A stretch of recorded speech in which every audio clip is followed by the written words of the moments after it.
Сәлем, бүгін сіздерге орешки печеньесінің жасалу жолын көрсететін боламын. Ыдысымызға жұмыртқа мен қантымызды салып, жақсылап араластырамыз. Келесі сары майымызды құямыз. Un, қопсытқыш, тұзымызды салып, жақсылап араластырып, жұмсақ қамыр бастырамыз. Ұнды салғанда асықпай бөліп салғаныңыз жөн. Өйткені ұныңыз көп болып кетсе, тестаңыз қатты болып қалуы мүмкін. Дайын болған тестаны пленкаға салып, 20-30 минутқа тындыру қажет. Салмасын дайындаймыз.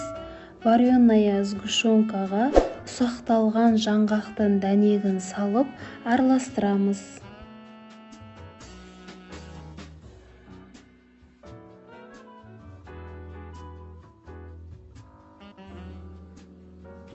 Қамырдың шетінен алып отырып, кішкентай шарик жасаймыз.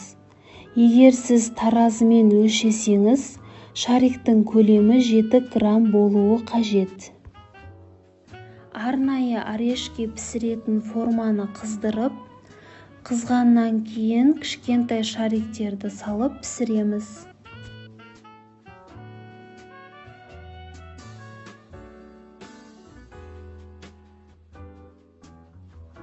Байқасаңыздар, мендегі форманың бір қатары тез қызғандықтан түстері екі түрлі болып жатыр.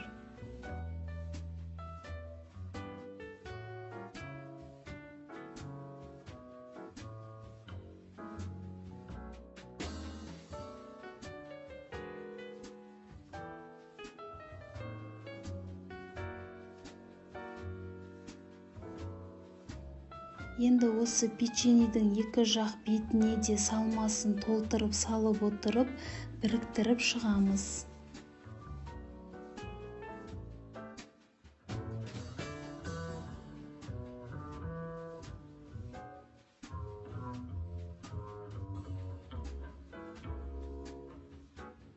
Міне, орешкиіміз дайын болды. Дәмі деген өте керемет шыққан. Сіздер де жасап көріңіздер, ас дәмді болсын.